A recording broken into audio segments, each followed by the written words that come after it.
그럼 가는 길에 조용한 곳에서 잠시 쉬었다 갈까요? 운전하느라 피곤하기도 하고 사람들 시선을 신경 쓸 필요도 없고요. 군대를 다녀와 복학을 했을 때의 일이다. 당시 난 학교에서 먼 시골에서 진학하여 학교에서 친하게 사귄 친구네 집에 종종 놀러 가곤 했다.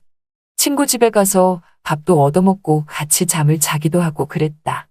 나에겐 어머니가 안 계셨고 친구네는 아버지가 안 계셔서 둘 다 한부모 가정에서 자라서인지 마치 형제처럼 지냈었죠.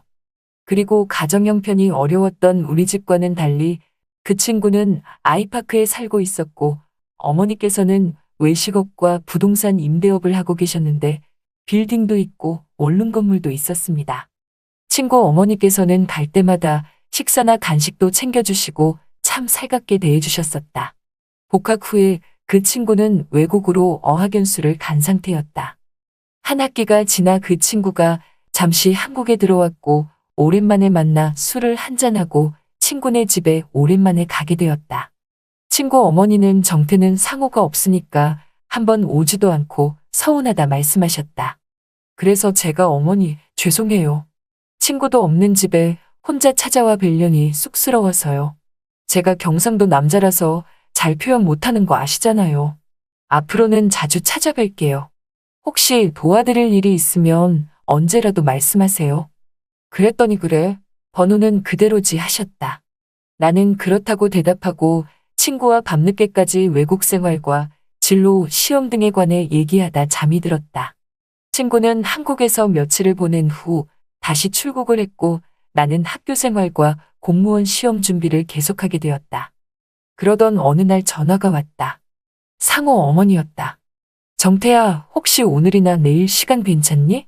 네, 어머니, 오늘도 괜찮아요. 무슨 일이세요?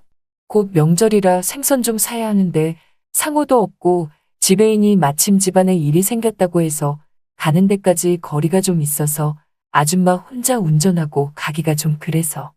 아, 그래요. 그럼 제가 점심 먹고 모시러 갈게요. 점심 약속 없으면 집에 와서 같이 먹고 가. 상호도 없고 아줌마가 같이 밥 먹을 사람도 없네. 그러시길래. 네, 어머니, 12시까지 갈게요. 하고 전화를 끊었다. 점심에 맞춰 도착하니 어머니가 점심을 준비하고 계셨는데 반찬이 많지는 않아도 정갈하고 맛이 있어 보였다. 제육볶음과 밑반찬들로 한 끼를 같이 먹었는데 친구 어머니와 둘이 식사하니 기분이 참 묘했다. 식사 중에 내가 어머니, 상호 외국 가고 혼자 식사하실 때가 많으세요 했더니 미소를 지으시며 상호가 있을 때도 혼자 먹을 때가 많았어. 가끔 친구들하고 만나서 먹기도 하는데 그것도 하루 이틀이지. 매일 같이 가족들하고 밥 먹는 게 내 평생 소원이야. 소원치곤 소박하지. 가끔 정태라도 같이 식사하면 좋은데 상호가 없으니 오라 하기도 좀 그렇네 말씀하셨다. 이런저런 이야기를 하면서 식사를 마쳤다. 어머니는 수산물 시장이 좀 멀기도 하고 살 것도 많아서 오늘 정태가 수고 좀 해줘 말씀했다. 나는 네, 걱정 마세요. 그리고 키 주세요. 제가 운전할게요. 그래, 고마워. 든든하네. 우리는 1시간 정도를 달려 바닷가에 있는 수산물 시장에 도착했다. 평일인데도 사람들이 많고 요즘에 비할 수 없이 호객행위가 많았다. 어머니는 사람들도 많고 활기차고 기운이 나는 것 같네. 말씀하시면서 웃으셨다. 우리는 말린 조기와 명태, 아구, 갈치, 멸치, 박대인가 하는 생선의 잘 기억도 안 나는데 내 양손에 가득 담을 정도로 샀다.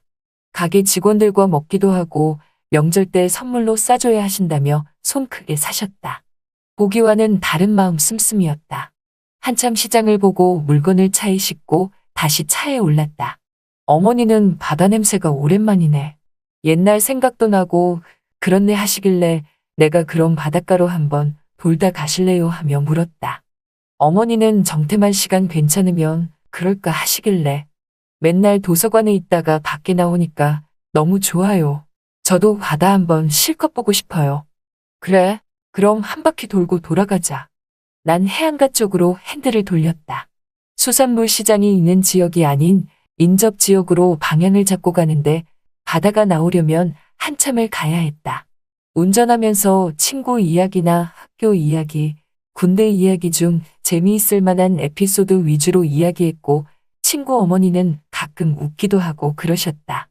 그러던 중 바다가 나오기 시작하고 어머니는 그 바다들을 물끄러미 쳐다보셨는데 순간 여자 같은 기분에 뭔가 내 마음도 약간 울렁거리는 느낌이 들었다.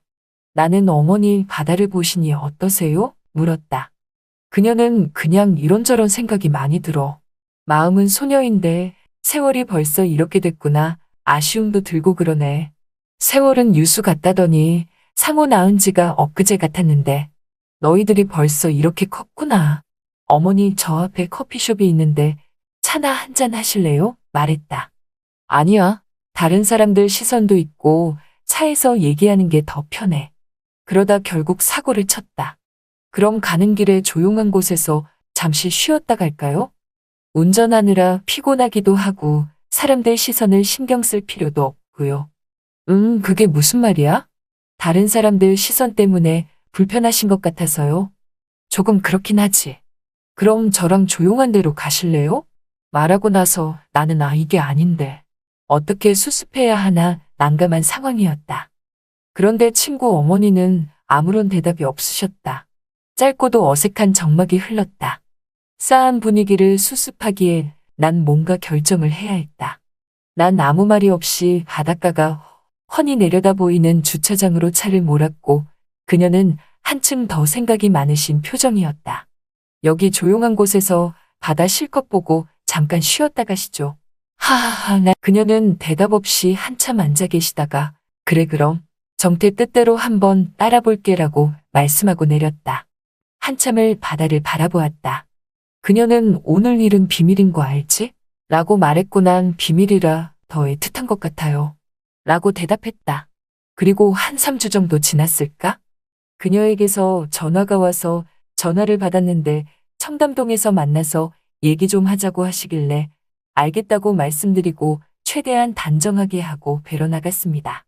처음에는 그날 일에 대해 물어보면 어떻게 대답을 해야 하지 하고 긴장하고 있었는데 그냥 술 한잔 먹고 싶어서 불렀다고 하더라고요. 나중에 알고 보니 당시 그녀는 지배인 아저씨와 5년째 사귀고 있었는데 성격차와 재혼 문제로 자주 다퉈서 둘 사이가 그리 좋지 않은 상태였는데 2주 전에 헤어졌다는 겁니다. 그날 많이 힘들어 하셨죠. 외동인 친구는 유학 중에 있었고 일적으로나 사적으로나 믿고 의지했던 남자친구는 헤어지면서 일을 그만두고 멀리 떠났기에 그녀의 상실감이 더 크셨을 거라는 걸 알고 있었어요. 그녀는 날 아들처럼 생각해도 되는지 여쭤보셨고 저도 좋다고 하였죠. 그때는 정말 진심이었어요. 그 뒤로 정말 거의 매일같이 친구, 어머니랑 카톡을 했고 전화도 자주 하고 일주일에 서너 번은 친구 집에 가서 점심이나 저녁을 먹고 그랬어요.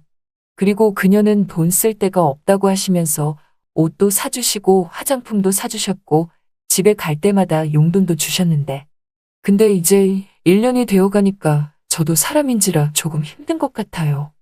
답장이 조금만 늦어지면 제가 걱정된다고 전화를 하시고 코로나 끝나면 둘이서 해외로 같이 놀러 가자 그러시고 좋은 거는 저랑 같이 하고 싶다고 하시는데 지금은 졸업반이라 시간이 없다는 핑계로 거절하고는 있는데 솔직히 부담스러워지는 것 같습니다.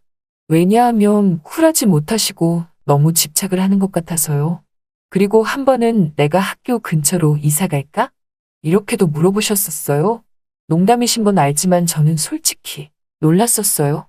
이런 생각하면 제가 못된 건 알지만 너무 진이 빠지고 지쳐요. 지금이라도 입장을 확실히 해야 서로 상처를 덜 받겠죠.